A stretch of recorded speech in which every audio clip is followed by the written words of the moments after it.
Assalamualaikum warahmatullahi wabarakatuh. Selamat siang anak-anak kelas 11 IIS. Hari ini jam kedua waktunya geografi.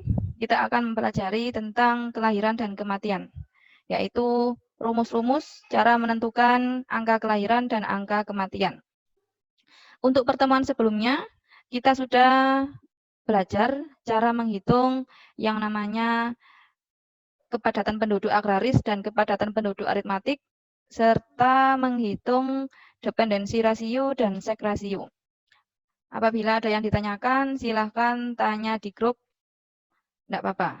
Japri juga tidak apa-apa. Sekarang kita akan melanjutkan belajar menentukan angka kelahiran dan kematian. Apakah itu kelahiran? Kelahiran adalah keluarnya bayi dari rahim seorang ibu. Nah, kelahiran itu dibagi menjadi dua, lahir mati dan lahir hidup. Lahir mati adalah jika ketika bayi keluar, itu sudah tidak bernapas dari dalam rahim. Itu yang dinamakan lahir mati. Lahir hidup adalah jika bayi itu keluar dari rahim ibu, terus masih bernapas. Meskipun 5 menit kemudian bayi itu meninggal, masih dikatakan bayi lahir hidup. Ya.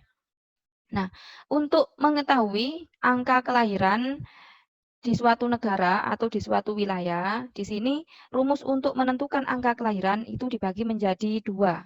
Angka kelahiran kasar dan angka kelahiran khusus. Yang dimaksud angka kelahiran khusus itu adalah angka kelahiran menurut masing-masing kelompok umur tertentu. Nah, sekarang kita akan mempelajari yang poin A dulu, yaitu angka kelahiran kasar, yaitu CBR, crude birth rate. Angka kelahiran kasar adalah angka yang menunjukkan besarnya jumlah kelahiran setiap 1.000 penduduk dalam 1 tahun. Rumus untuk menghitung angka kelahiran kasar adalah CBR B per P dikali 1.000. 1.000-nya itu konstanta, B itu dari kata per, yaitu banyaknya kelahiran dalam 1 tahun. P adalah population, yaitu jumlah penduduk pada pertengahan tahun.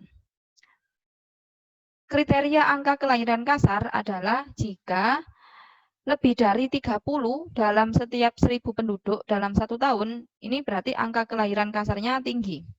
Dikatakan sedang jika angka kelahiran kasarnya antara 20 sampai 30 dalam setiap 1.000 penduduk dalam 1 tahun.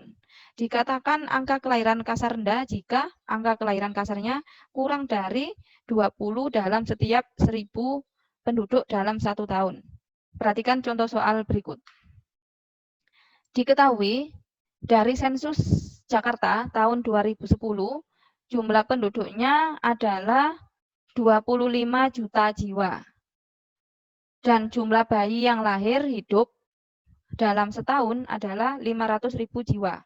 Hitung CBR-nya. Nah, tinggal dimasukkan rumus saja. Tinggal dimasukkan rumus CBR sama dengan 500.000 per 25 juta dikali 1.000. Ya, 1.000-nya ini konstanta. Artinya konstanta itu sudah tetap, sudah dari sananya. Hasilnya adalah 20 bayi per 1.000 perempuan. Nah, berarti 20 ini masuk dalam kriteria sedang. Ya, karena angka kelahiran kasarnya di sini 20 bayi. Kan kalau kriteria sedang itu antara 20 sampai 30 per 1.000 penduduk. Kemudian poin B di sini menentukan angka kelahiran khusus, yaitu menurut kelompok umur tertentu. Disingkat ASBR, yaitu Age Specific Birth Rate. Rumusnya adalah ASBR BX per PX dikali 1.000. BX itu maksudnya jumlah bayi lahir pada wanita kelompok umur tertentu. PX adalah jumlah penduduk wanita kelompok umur tertentu. 1.000-nya tetap konstanta. Nah, yang menjadi pertanyaan, kenapa harus ada kelompok umur kelahiran kasar dan kelahiran menurut kelompok umur? Di sini tujuannya adalah untuk pemerintah menentukan kebijakan-kebijakan yang nantinya akan meningkatkan kualitas penduduknya. Misalnya seperti ini. Perempuan yang melahirkan di usia rentang 15 sampai 20 tahun. Ternyata banyak bayi yang meninggal. perempuan yang melahirkan di usia 25 sampai 30 tahun, ternyata banyak bayi yang hidup sehat. Nah, dari situ kan sekarang ini ada penentuan bahwa perempuan dan laki-laki kalau menikah itu minimal umur 19 tahun ke atas, tidak boleh di bawahnya. Mungkin hal ini juga pengaruh dari yang namanya ASBR. Perempuan yang melahirkan masih muda atau remaja, sekitar umur 15, itu banyak bayi yang meninggal. Nah, seperti itu. Mungkin ketika perempuan masih usia segitu, itu rahimnya belum siap untuk menampung bayi atau bahkan melahirkan. Sehingga banyak yang namanya keguguran atau banyak bayi yang meninggal. Seperti itu ya. Jadi itu tujuannya. Kenapa harus ada perhitungan kelahiran menurut kelompok umur.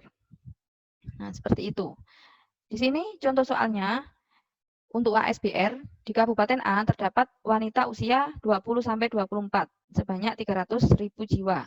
Banyaknya bayi yang lahir pada tahun tersebut sebanyak 3.000 anak. Hitung ASBR. Nah, sudah tinggal dimasukkan rumus 3.000 per 300.000 dikali 1.000 sama dengan 10 jiwa. Sudah. Sekarang kita ke menghitung angka kematian. Sama dengan menghitung angka kelahiran, angka kematian juga dibagi menjadi dua. Angka kematian kasar, CDR, crude death rate, dan angka kelahiran menurut umur. Angka kematian khusus, angka kematian menurut umur. Nah, sekarang kita akan membahas angka kematian kasar dulu. Angka kematian kasar adalah angka yang menunjukkan banyaknya kematian setiap 1.000 penduduk dalam waktu 1 tahun. Rumusnya CDR M per P dikali 1.000. M-nya itu jumlah kematian, P-nya itu population, yaitu jumlah penduduknya. 1.000 itu konstanta. Kriteria angka kematian kasar, ini dibagi menjadi 3 macam. CDR dikatakan kurang dari 10, termasuk kriteria rendah. Kalau kriteria sedang, itu 10 sampai 20. Kalau CDR-nya itu kriteria tinggi, itu lebih dari 20. Contoh soal, berdasarkan data demografi di Kabupaten X pada tahun 2017, memiliki jumlah penduduk sebesar 1 juta jiwa. Jumlah kematiannya adalah 6.000 kematian. Berapa atau hitunglah CDR pada Kabupaten X tahun 2017. Tinggal dimasukkan rumusnya di sini, gampang sekali. CDR D per P, D itu sama dengan M, ya, death. Atau kalau di bahasa Indonesia kan itu mati. P population tadi. Jadi 6.000 per 1 juta dikali 1.000. Hasilnya adalah 6. Nah, kalau hasilnya 6 berarti bagaimana kriterianya? Kita lihat. Kriterianya kalau ketemu 6 berarti rendah karena kurang dari 10.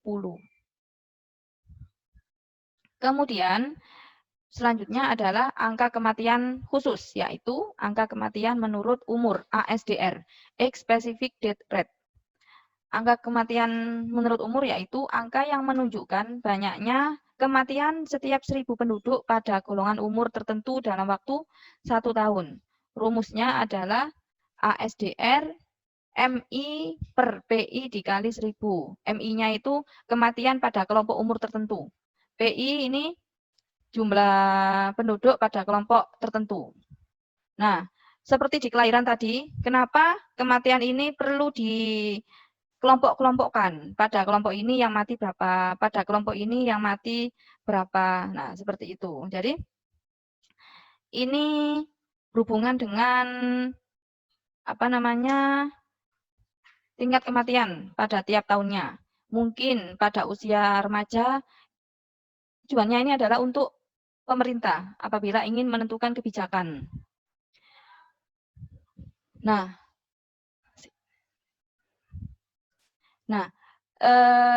misalnya seperti ini.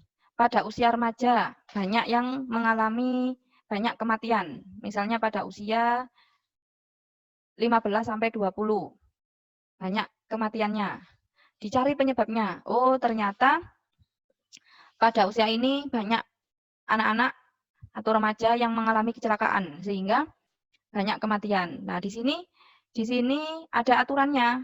Di sini ada kebijakannya. Misalnya pada usia anak-anak tidak boleh menggunakan kendaraan bermotor di jalan raya. Nah, nanti kalau maksa itu kena tilang. Seperti itu.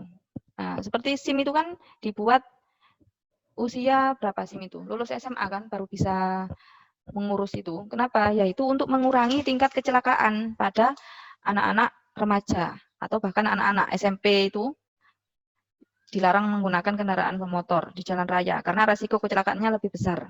Perhatikan contoh soal berikut. Berdasarkan data demografi di Kabupaten X tahun 2017, memiliki penduduk usia 60 sampai 64 sebesar 30.000 jiwa dan kematiannya adalah 600 kematian. Hitung CDR.